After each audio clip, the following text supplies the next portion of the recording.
Welcome to Savannah Book Festival's virtual series. I'm Jonathan Rabb, a member of the board, and we're excited to continue the series tonight with Kyle Mills, the #1 New York Times bestselling author of 19 political thrillers, including Total Power, Lethal Agent, and Red War for Vince Flynn, and The Patriot Attack for Robert Ludlum. He initially found inspiration from his father, the former director of Interpol, and still draws on his contacts in the intelligence community to give his book such realism. This evening, we'll be discussing the latest installment in the Vince Flynn, Mitch Rapp series, Enemy at the Gates. And if you notice down at the bottom of the screen, there is a little link that says purchase Enemy at the Gates. I would recommend you do that many, many times during tonight's discussion. This event will last about an hour, and Kyle will answer questions submitted during tonight's talk, which should last 30 to 40 minutes. To submit a question, please click Ask a Question on the bottom right side of your screen and type it in. We'll do our best to get to as many of the questions as possible. Welcome, Kyle, and thank you for joining us tonight. Well, thanks for having me. Well, we're delighted. We'd love to have you in person. So if you ever want to come from Wyoming or from Granada, hopefully we're going to have a live festival this year in February. So we'd love at any time in the future. It's an open, extended invitation. Well, thank you. Thank you. I've been actually to it before. Oh, great. Wonderful. We'd love to have you back. Obviously, we're talking about your new book, Enemy at the Gate, which is, if you haven't read it, folks, this is one to go out and get. It's really a beautiful book. It drives you along the characters, and there are some new characters in here that I think, I don't want to put words in your mouth, that, you know, we're going to surprise some of your avid readers. And I think that makes it very, very exciting. I think the first question most people would want an answer to is, I've loved your books all the way back to the late 90s, Rising Phoenix, which was your first. But how do you find yourself writing as Vince Flynn? How does that happen? And at this point, they're your books. I mean, it's your voice, and yet you're bringing him into it. How did all of that happen? Yeah, so I had written a couple of books for the Ludlums, a little bit on a lark, really. I mean, they called me to sort of restart a series that had gone fallow, and I initially said no because it seemed like a weird thing to do, but I'd always been a big fan, and I thought, it might be interesting to kind of, get a chance to study how Ludlum put a book together and see how I might do it, learn something new, which I did. And I did a few of those books. And I think that led to when Vince passed away, I remembered my wife called me from work and told me, and, it was really devastating. He was a young guy and really well-liked by everybody, as well as being, one of the top authors in the world. And I remember kind of selfishly thinking, geez, I kind of hope that somebody carries that on, because the last book just sort of left a cliffhanger. I mean, there was no closure at all to the character. So oddly, I got called, I don't know if it was a month later or something like that, to ask if I wanted to take a shot at it.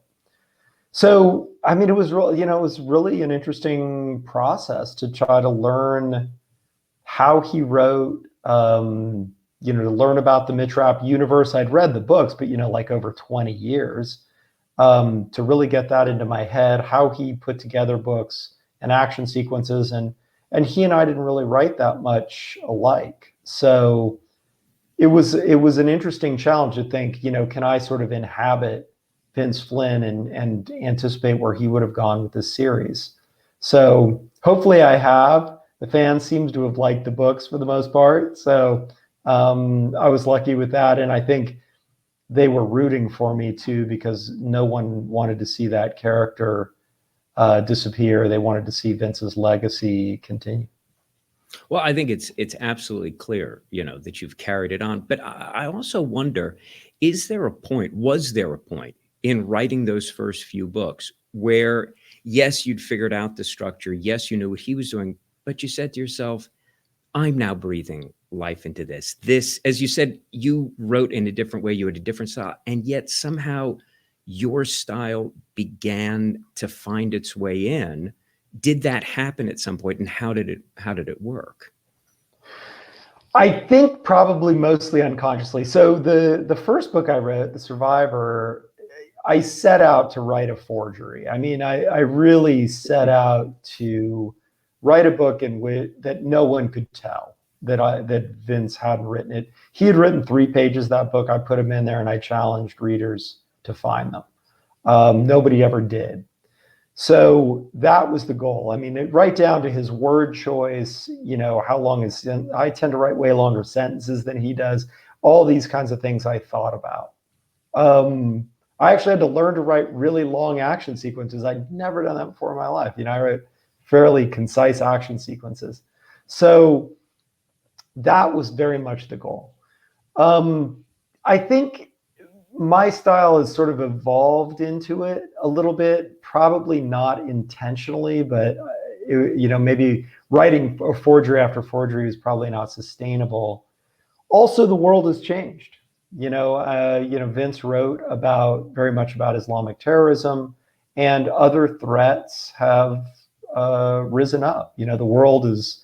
It's weird to say because he hasn't been gone for that long, but the world is a very different place. I mean, if he came back today, I think he'd look around and think, what happened in the time, in the few years I've been gone. So thrillers have to feel, as current. I mean, they have to feel like they've got that, it's a cliche, but that ripped from the headlines feeling. I mean, it's cliche, but it's true. And so, I feel like I'm evolving the books in the same way that he would have. He would have had to.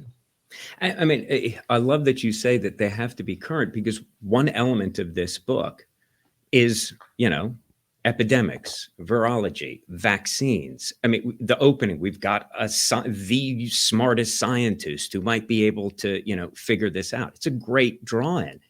And yet it never feels as if you're commenting on our world that's dealing with that. I mean, it's clear that you still got your own universe that you've created. It's the Mitch Rapp universe.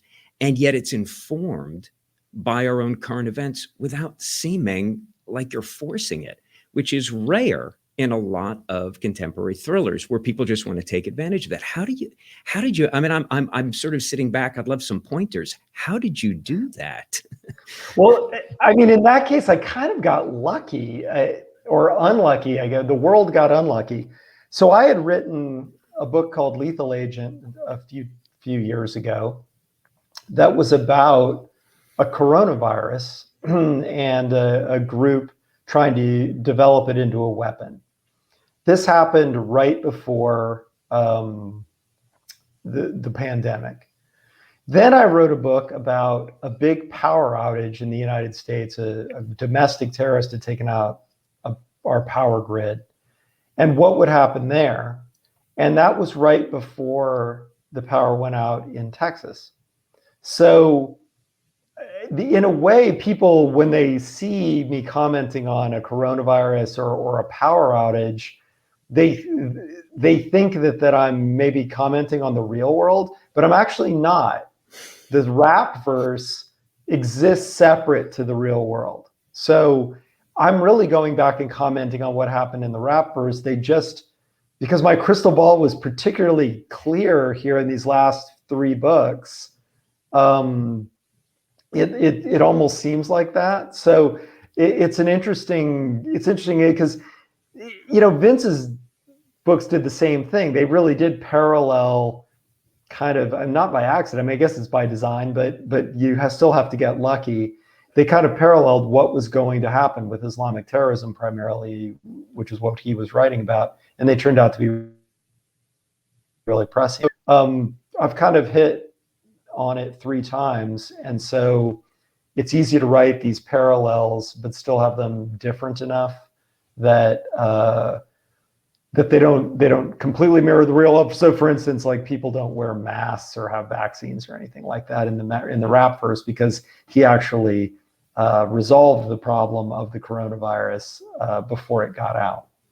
So are we now meant to be terrified reading your books that they're going to be prognosticating what's about to happen? I mean, the new president that you have in here is a terrifying character, and his wife. I don't want to give anything away to those who haven't read the book, but those are stunning characters, and those are completely of your own making. And if that's our future, if your crystal ball is out, I'm a little worried. I mean, where did you come up with the idea to put those two people, and I mean two because it's clear that's where you're going, in the White House for this book?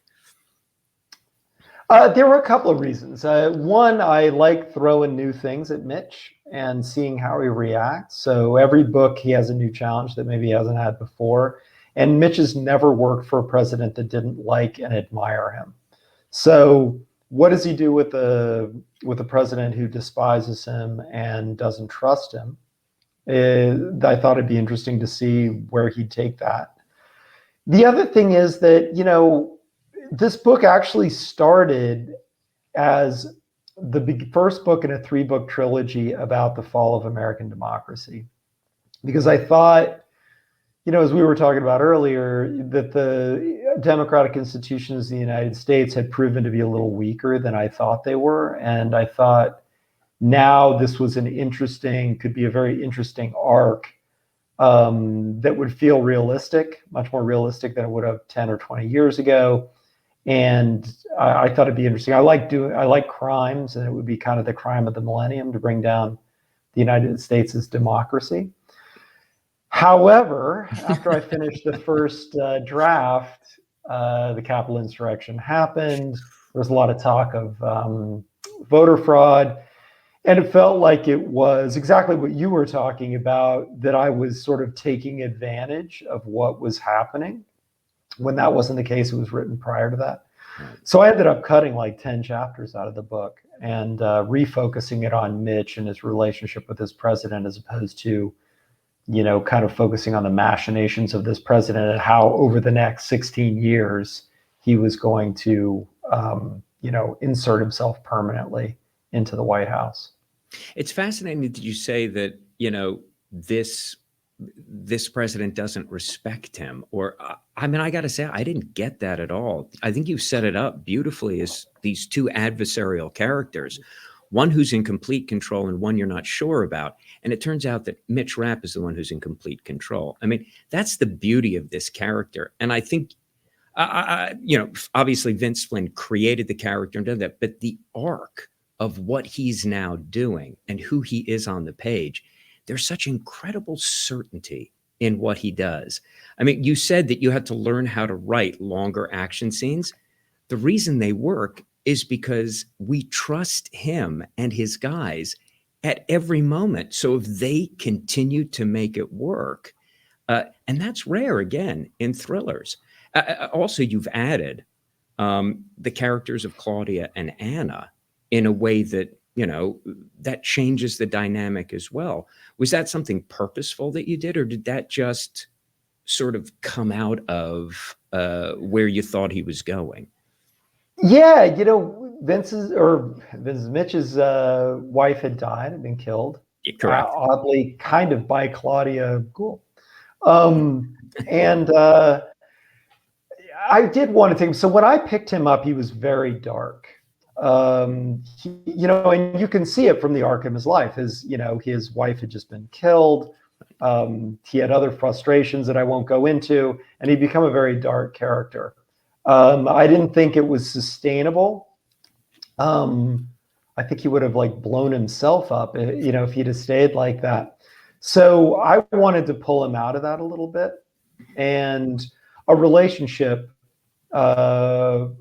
was probably a good way to do that. And so I needed to find somebody. You can dredge back into his life and find these people. Originally there was a woman named Greta nobody knows whatever happened to her, and that was early in his life. There was an Italian killer who he was close to for a while, and I had thought about all these people, and then Claudia Gould I thought Vince had created a very rich character with her, a kind of a remorseful character, who needed Mitch and who he had spared. And I thought, because of her background, also she could be involved with him. This is sort of the challenge of writing the spouse of an action hero, whether it's the husband of an action hero or the wife of an action hero. They don't really have that much of a role. So you have books where, they're off visiting the in-laws or something for the whole book because they just don't, whatever. Mitch is like being chased through Afghanistan by terrorists. There's really not time to call home and, whatever. So I thought, oh, well, this is a woman who worked logistics for one of the top contractors in the world. And, maybe they'd be an interesting fit and there would be a lot of tension there and could grow together and form this team where they could trust each other. So that was kind of the thought process behind that. And, it's made him progress. I mean, he, has a young girl that's kind of his daughter now, and he has to learn to deal with that. And he's slowly learning to deal with that better. And I like that progression because I don't really age him the way Vince did, because Vince, every year Mitch got a year older with Vince, but I don't really do that. So you have to create growth without aging him in a really obvious way. Yeah, I mean, I think the cleverness in choosing Claudia is that, oftentimes with these action heroes, they're indestructible, they're isolated, they're on their own, they need help from no one. And even when they do, it's really they've done it. I think with Claudia, and especially in this book, and again, I don't want to give anything away, she plays a significant role in a way that he doesn't anticipate, which then enhances the relationship. And then those beautiful breaths when we see him bicycling or with what I think of as his daughter. Yeah, but they don't feel, like, oh, we've got to have a moment before the next big problem. They feel intricately woven into the way we're leading to that next scene. And it wouldn't make sense not to have those moments. I mean, I'm going to ask this just as a writer. Have you ever, I don't know what your process is, and I do want to ask how you go through a book, but have you ever thought of writing something not with that kind of action hero, but has that intimate quality? Because those scenes, especially in this book, are really beautifully rendered. I mean, there's just this lovely connection among these characters. Have you ever thought of just taking a little breather yourself and maybe just, dabbling in that? Or am I just projecting my own desires to read you write that? No, I honestly, I did it once. I wrote a book called Smokescreen. And it was just really, I'd be kind of out of left field. Probably not the wisest thing to do, but it was, I guess it was a corporate thriller, but there wasn't any shooting in it. And it was actually written in the first person, which is the only time I've ever done that. And I really liked it. And I try to bring that to these thrillers. And what you're saying is exactly true. It's the challenge to somebody like Claudia, or having a relationship for any character like this, is, can you integrate it? Does it get woven into the fabric of who they are and the books? Or is it just like, oh crap, I've gone 8 chapters and I haven't mentioned that he's got a family back home or somewhere, and you make a phone call and then it's over. Can you really build that into his life? And it's hard. It's super hard. And I'm convinced that's why Vince didn't just kill Mitch's wife. He blew her to smithereens. I think he was probably sick of trying to figure out how he was going to integrate her into the next book. And I had the same concerns, which is why I picked somebody that could, go to work for Scott Coleman and work on his logistics, because you always have a good excuse to integrate her into the story. Yeah, but it also influences the way the general structure of the book works, because you're always bouncing from one to the, you're really wonderful at introducing us to something, drawing us into a world, and then saying, hold on, let's go over here. hold on, let's go over here.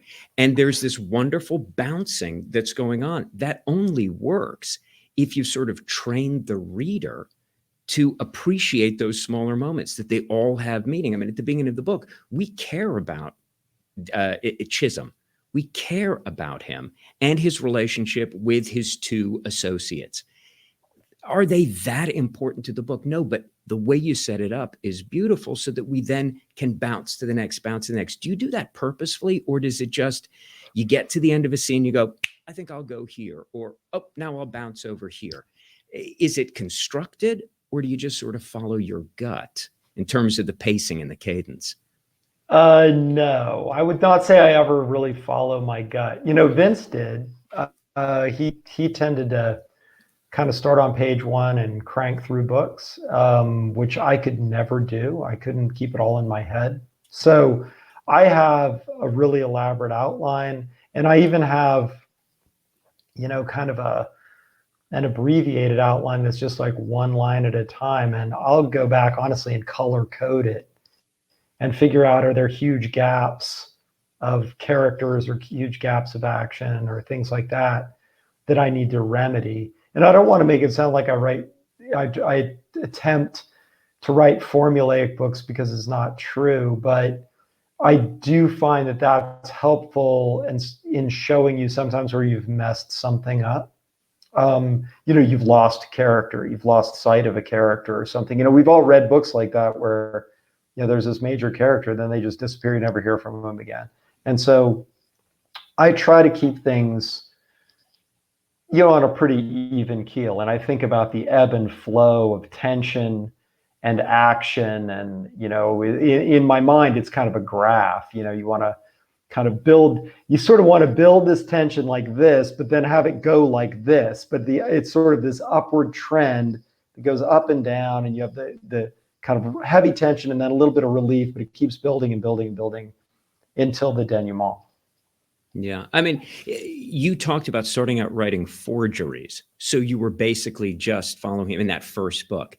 What was the transition from forgery to this very structured approach? Did you know you had to do it that way, or did you sort of discover it along the way in those first couple of books? Discover, it's interesting. It might have been the opposite, that I lost it a little bit. I mean, to be completely, candid, I went back when I took this job. In fact, I told them they needed a book in a year, and I told them it would take 18 months because I was going to have to read all of the books again, from the beginning to the end. It was like over almost 7,000 pages. I was going to have to take notes on it, and figure out not just how he wrote, but how his writing had evolved, maybe where it was going. And when I wrote The Survivor, man, all that was right in my head. I took like 140 pages of notes. I had him sitting there next to me, and everything I wrote, I thought, would, Vince have written that sentence? And as I've gotten further from having read all those books and just taken those notes, I do forget about some of the techniques he used and some of the ways he built characters or built action sequences, and maybe use the ones that I would use or that I think are maybe appropriate.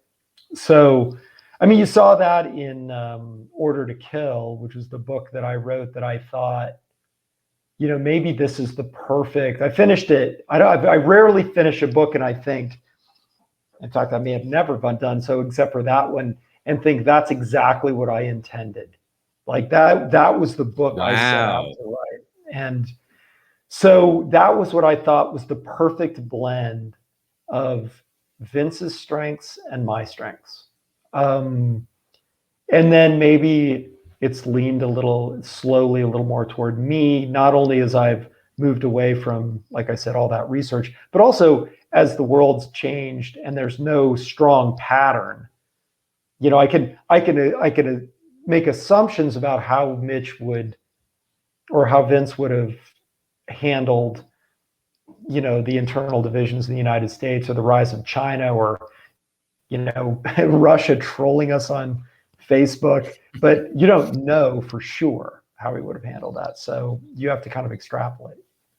Do you ever find yourself just going back and reading a passage of his every so often? Do you ever, are there moments where I got to remind myself? When do you know that you need that little push, or whatever you would call it?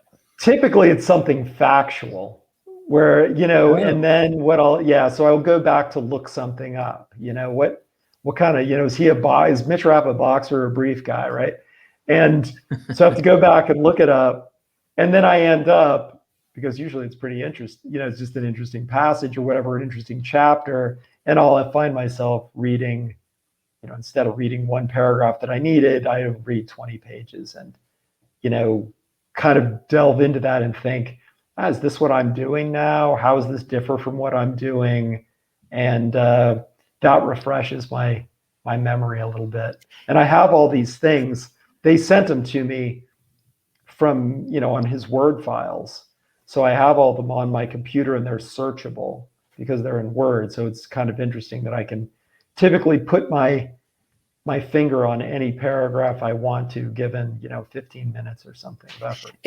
In getting lost in those 20 pages, have you ever been reading something and you go, wait, that sounds kind of like me? That there were elements of you already there that they knew you would be the one to really move this in the direction that it went? It'd be interesting. I mean, me now, yes. I put you on the for spot. Sure. I think, that's really similar. Oh, it's an interesting question because I do. Yeah, sure. I think, that's really similar to something I did in Survivor or I did in, Enemy of the State or something like that. But I think what was interesting about me taking on this job and the fact that I even got the job is that Vince and I are kind of like, I don't know, the oil and water when it comes to the way we write and the kind of books we wrote. So, I mean, everything that he did, like the fact that he didn't really outline, he just liked to write straight through. I'm a real outliner. The fact that he saw the world much more in black and white, and I wrote characters that were very gray. Sometimes you read one of my books and at the end you might think, I'm not 100% sure who the good guy and the bad guy was. So it was interesting. And I think it worked for me because it's easy for me to figure out when I'm slipping too much back into me because the styles were so different. If I start going too far into my own style, it becomes really glaring. Whereas I think if they'd have chosen somebody that was if they'd have gone for who's the writer out there who's writing the most Vince Flynn-like books, it would have been very easy for that writer to just write their own books with Mitch Rapp in them. With his name. But I wouldn't have done that. Yeah. And I would have never probably created a character like Mitch Rapp. Yeah, but that's what keeps these books dynamic. It's not to say that, had he not died young and so forth, these books wouldn't have, but there is a dynamism now in this because it's had this injection of someone who is on some level paying homage, but then allowing a voice and an approach. And I have to say, one of the things that, was always in a Flynn book was he was not shy about having moments of, talking about the current politics of the day and stating something. And you do that as well in this. I mean, you have that moment where you talk about ISIS and, that it's really just a cartel country or that we're moving beyond nation states. I thought that was a very powerful moment, especially when you're talking about Nicholas Ward, that he represents. Those are tricky moments. And he never shied away from them. And you don't either, but there's a very different feel to them. And I think that probably reflects the changing times. But do you feel an obligation to have some of those stronger assertions about where things are going throughout the book? I don't know if I feel an obligation, but I think it's interesting. So, I mean, I'm really fascinated with, clearly where the world is going and what the next threat is. I mean, like I said, I've had a pretty good spate of predicting them. So I'm very interested in where the world's going, and I do see a rise in a ruling class that's becoming very entrenched and somewhat above the law. Some of it has to do with the wealth, the like incredible wealth some people have. Nicholas Ward, who you mentioned, is the world's first trillionaire in this book, and he's a nation state unto himself if he wants to be. And I think there's a part in here where he's shying away from doing some things, and Mitch tells him, this is just a failure of imagination. You have more money than most countries and just as much of a right to rule. Most of these people, basically got their presidency or whatever by killing more people than their rivals did. So it's an interesting thing to me. And again, I want to reflect not just where the world is now, but where it might be going. So, and I think, Vince would have done the same thing. I mean, he would have been looking at the trends and trying to figure out how to write those into a story and to comment on them. Well, but you've also imbued Ward with there's a crucial scene in the book where, you imbue him with this humanity and this, moral choice. And it's Mitch who comes along and says, good luck with that. And again, I don't want to give anything away, but that's not the impression we might have of those super rich and so forth. So you're already playing with, and it's reflective of the Mitchverse, the Rapp universe, rather than our own. And yet there's enough that's tangible in it that we can find it accessible. So I think the arc here is fantastic. And again, I'm not going to give anything away, but go and read this book quickly, because you really want to, and you have to write the next one and the one after that quickly, because the trajectory here in the relationship between Mitch and this president and his wife is, it's all just bubbling. Are you already, I'll ask, what's your process? Are you already deep into this? Are you doing the research, or are you already writing? Oh, yeah. Where are you? Almost finished. I should hopefully finish the first draft of the book in the next week or two. So well into the process, 3/4 of the way done. So, and so what's the process? How long from finishing a book to getting out the next book? Is it still 18 months or is it a year? No, it takes me about a year now, because I don't have to do all the research. Right. So, yeah. And this one starts, the next one will start, as you can see, the way this book arced, when everybody reads it, that the next book's going to sort of necessarily start right there. The next minute. In fact, the next book starts during the current book. So and I've always seen the series that way. It's funny, people will ask me, something about what happened in one of the books, and the third option or something, and I can never remember, because I see the whole thing as one long novel, and I don't separate them. So you have kind of Mitch's early period, then you have his lost years, and then it starts again, and to me, that's just one long arc of Mitch Rapp that I continued. So while you're writing a book, when you were writing this one, was there a moment when you say it's a continuous novel, but you're still discovering the next moments in that continuous novel. Does that happen in the middle of the book that you're writing? Oh, now I see where it's going to go beyond this? Or have you already charted that before you even start writing this book? Where the next one's going. What's the process like?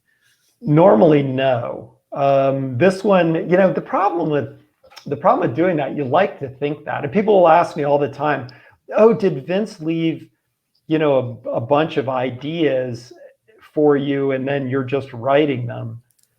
And no, he didn't, because it's not possible, because thrillers have to feel current and the world changes.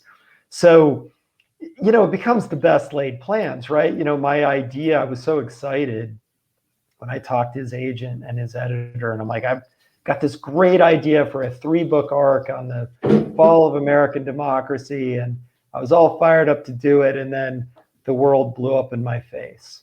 So it's best not to plan too far ahead. Obviously, we've set up a situation in which Mitch is really kind of searching for his place in the world in a country where the president despises him and feels threatened by him. So that is clearly going to be an arc that goes forward. And the idea of, this trillionaire who he and Irene of both, Irene Kennedy, the CIA Right. director, have both kind of gotten in bed with, but I think are a little wary about it. And, because Mitch has always been, a patriot first, right? He's an American patriot. And now America has leadership he doesn't agree with. And there's this rise of people like Nicholas Ward. And, how does he fit into that? And I think that's kind of what the next phase, I see the sort of the next phase of the series. Like I said, you had the early years, the lost years, the kind of terrorism years, and now we're moving into another phase of his life and of history, really.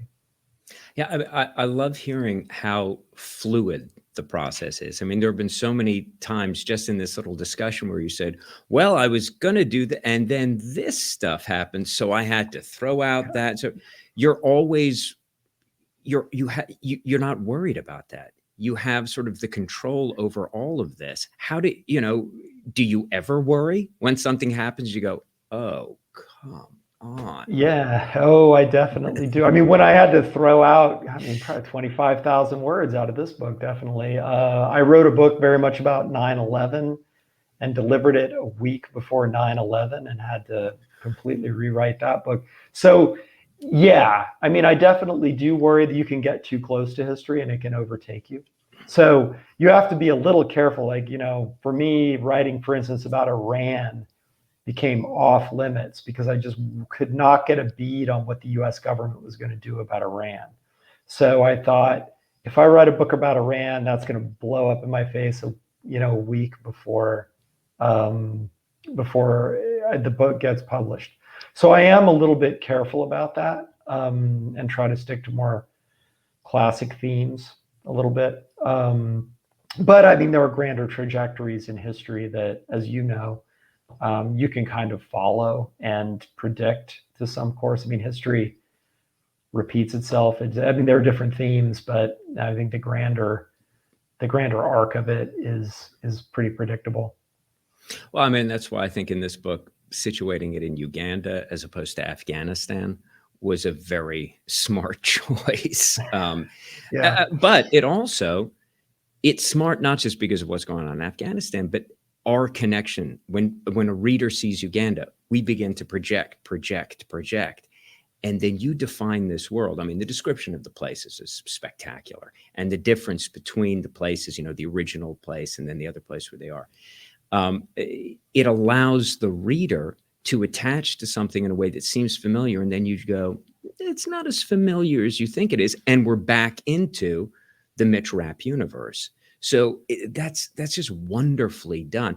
Did you spend time in Uganda to create that?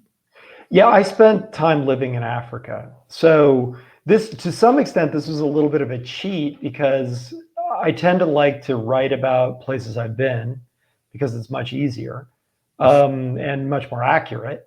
And if possible, I like to write about them while I'm there. So because of COVID, I couldn't.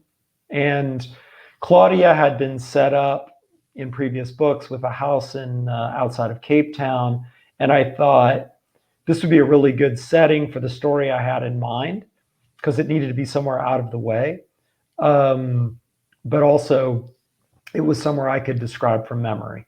So without, making any mistakes. And, it's hard because you have to, if you're trying to create something out of whole cloth, the sights, the smells, the little details are kind of hard to come up with unless you've been there. Everything in Uganda. I keep on saying, if you haven't read the book yet, you really will feel that you're in Uganda. You really will feel that someone like Gideon, am I pronouncing it correctly? Alma, is that right? Mm-hmm. Is someone who terrifyingly could exist and probably does exist. Yeah. I hate to ask, are those characters, those very troubling characters, are they drawn from things that you've actually researched yourself, confronted, or is that where you allow your imagination to project? Yeah, I mean, he's based kind of loosely on Joseph Kony, Yeah. who was a terrorist active in the area. And, I mean, it's a fine line. You don't want to go too far into a historical character, but certainly I read extensively on him and his movement.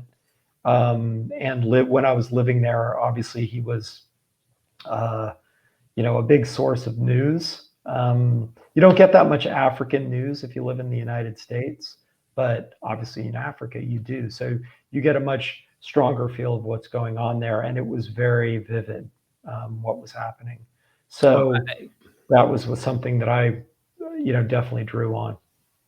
But I mean, it ties all back into that weaving that you're able to do, because there are moments where you have us in Uganda, we're in that devastation, and then suddenly we're at Mitch's little compound, and we begin. Did you mean to do that so that we see the parallels between those two worlds? And the relief, I mean, to me,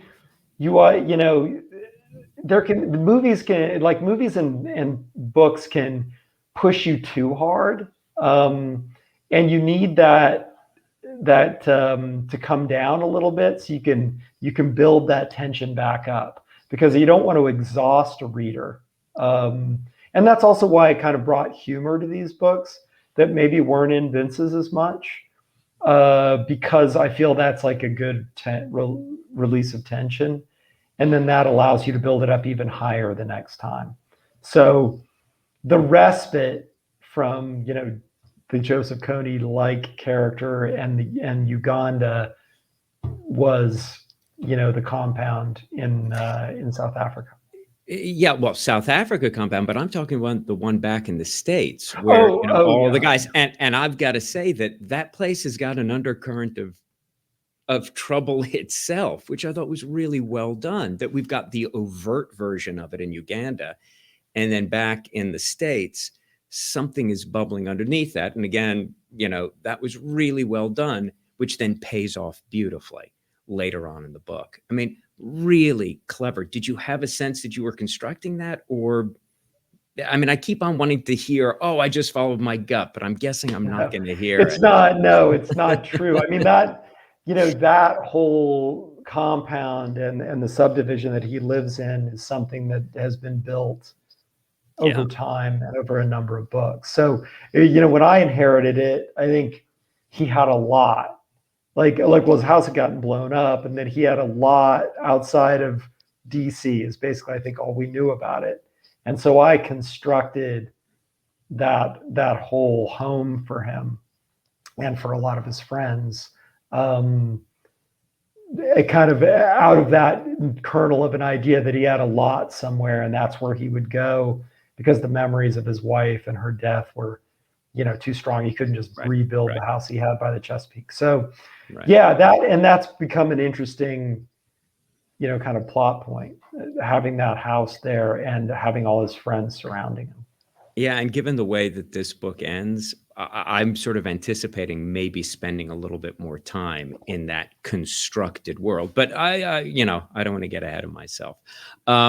Anyway, this has been fantastic. We have about 15 minutes left. So I think I'm going to allow the folks who are here.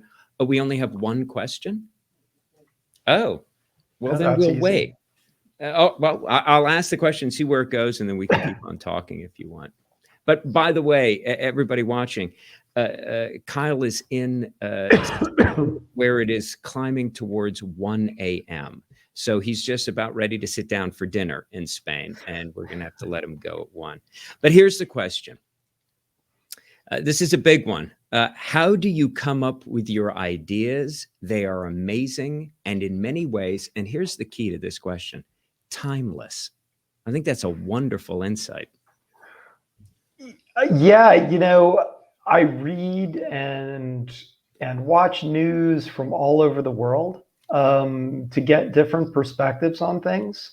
And that's what I'm always looking for, is the different perspective, because if if you just kind of watch or read the standard stuff, you get the same ideas as everybody else does. So like now I live in Spain, so I watch Spanish news or Euro news, and Al Jazeera is big here. So you're constantly seeing the same problems from different points of view. And to me, I find that really inspiring because while things have become very black and white and I think a little unproductive in the United States right now, there are very interesting problems and people coming up with interesting solutions to them. So hopefully they provide me with a good idea and I don't have to come up with it on my own is the goal.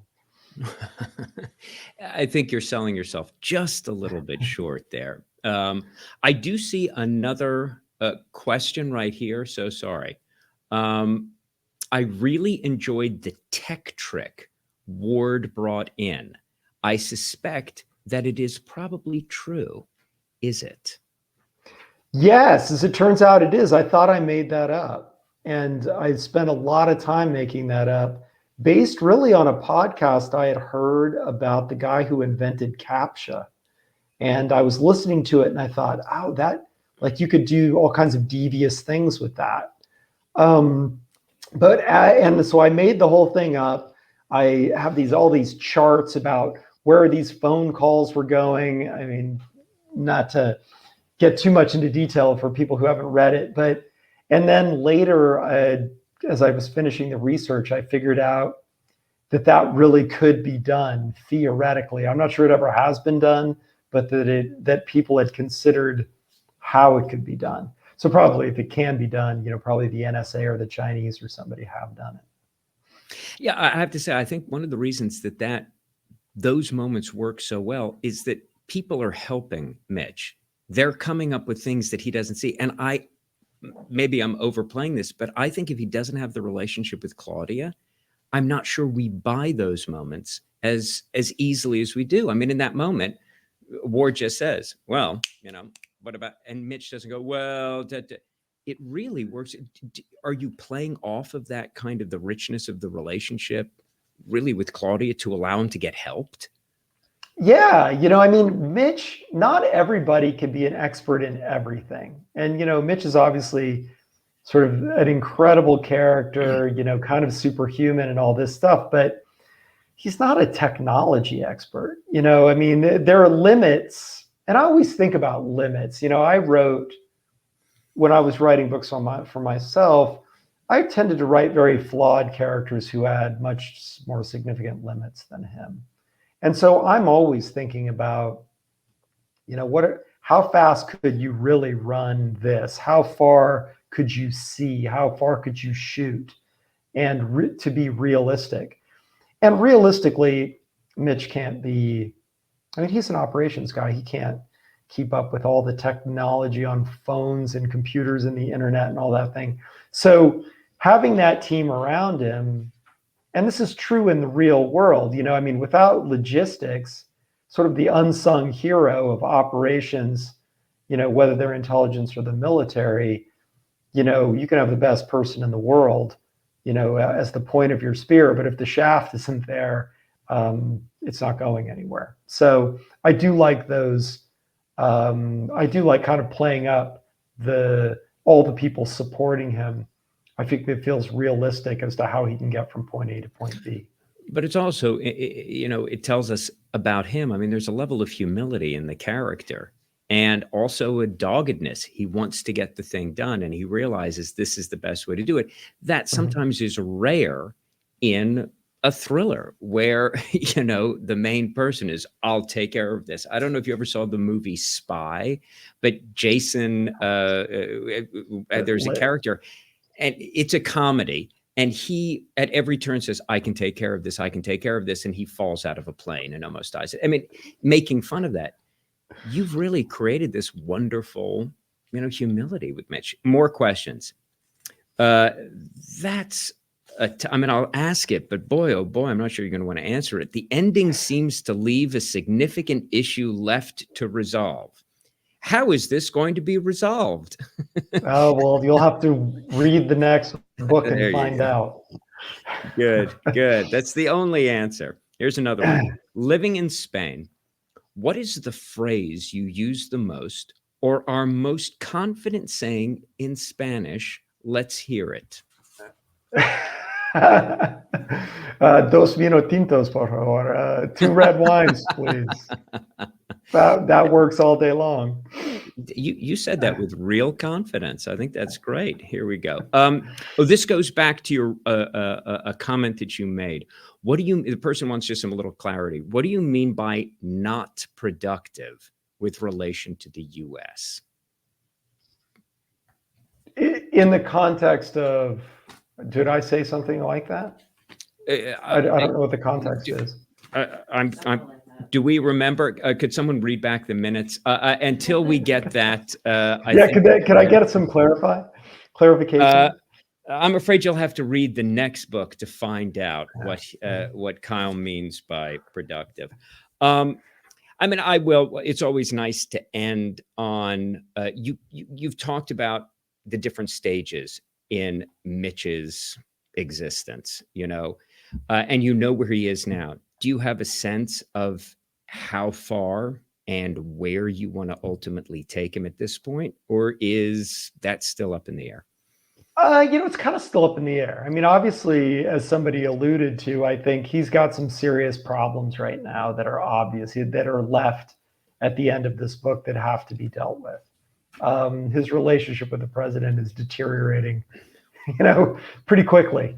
And that kind of pits him, ironically, against, the entire U.S. intelligence apparatus, which is run not by him or even by Irene, but by the president of the United States. So he has a lot of issues to deal with right now, and that'll probably consume the next book. And then it's an interesting question, the next book, where is he going to slot in? What's his new place in the world going to be? And honestly, I'm going to have to wait to see where the world is when I start that next book. And I mean, based on the last few years, I mean, God only knows.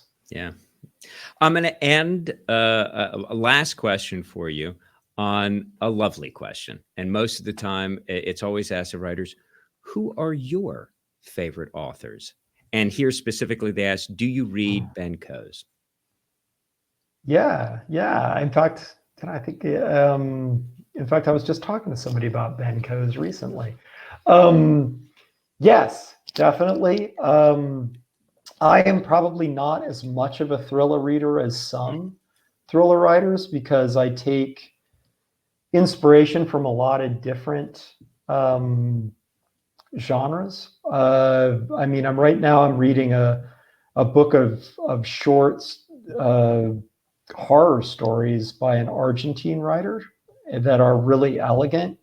And while I don't think that, we're going to see Mitch, going after any ghosts soon, I always think, what's this author doing? Whether it's, an elegant turn of phrase or, a way of building tension or things like that you could bring to the thriller genre. So, that. And right now I'm actually listening to Stephen King's The Stand because it seemed appropriate. I don't think I'd read it since I was 12 years old. Oh, speaking of which, I'm just going to ask this because it's something always people always ask. Do you like your books on recorded? Yeah, I never do listen to them. I think George Goodall does a really amazing job of them, but it's impossible to get the voices I create out of my head. So it sounds weird to me. I mean, I wrote a guy named Mark Beeman. I wrote 4 books about him, and he was from Texas. And I listened to a book that the reader had done, and he had a Texas accent, which makes all the just makes all the sense in the world. But I had never heard him that way. So it was really strange to hear it. Well, I mean, I've always thought, for me, maybe for you, I want the reader to come up with the voices. I want the reader to, in the same way that, we know what Mitch looks like. We know what Claudio looks like, but do we really? I'm sure I have a very different image of him in my head than you do. And that's the way it's supposed to be. That's what we want, because, reading is really the only medium where everything has to be constructed by the person who's doing the reading. There are no images, there's no sound.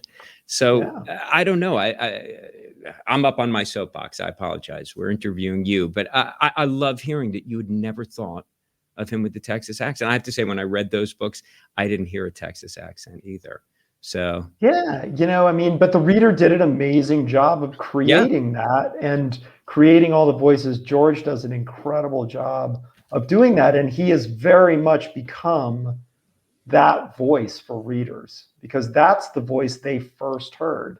When I read them, the voice that I first heard in my head kind of came to mind. So it's an interesting, that's become such an incredible art. Like when I first started, you had the unabridged books were called books on tape, and not many people listened to books on tape. They literally came in these giant boxes of cassette tapes, and it was like 20 tapes or something to get through. So people listened to the abridged stuff, which was, in my opinion, not great. So now it's become, because of technology, people listen to these full books, and there are so many people that only listen to them. It's almost like a separate readership. Those people, it's definitely a partnership between me and George, and we're kind of equal, Have you ever, because I've had this experience, you listen to part of your book just, let's see how it's doing, and you hear a line and you think, wow, that's what that means. I wrote that, but this person is bringing something completely new to it, which that to me is an exciting thing.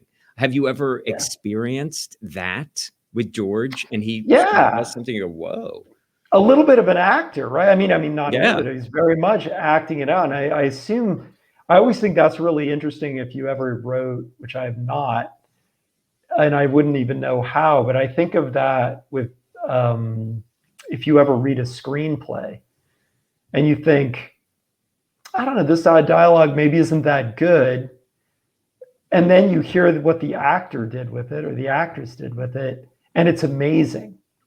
And so they definitely can imbue stuff that you didn't see coming, which is super fun, really. Makes you look smarter than you are, which is always a good thing. And that is the perfect place to end, making sure that the writer seems smarter than he is. But in your case, that's not true. These are, I don't know. Editors and readers do a good job. But really, everyone, you've got to go. And if you haven't gotten it, go get it, read it. You'll read it quickly. And you need to have the next one come out very soon, because we're all waiting for it. Anyway, thank you, Kyle. It's been wonderful having you with us tonight, and especially live from Spain. So thank you. And any final words for the folks listening? No, thanks for coming out, though. It's one of these days it's going to be back to in person, which I'm really looking forward to.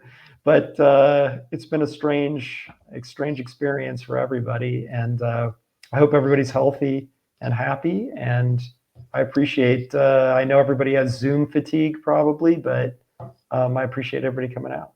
Well, thank you for taking the time tonight. Thank you for joining us tonight as well. Preparations are underway for the 15th Annual Savannah Book Festival, February 17 to 20, 2022. And we are happy to announce two of our headliners. David Baldacci will be here giving the opening address, and William Kent Kruger will be giving the keynote address. So go to Savannah Book Festival, all one word, .org, to sign up for our newsletter and stay abreast of festival plans. Good night from us. Good night.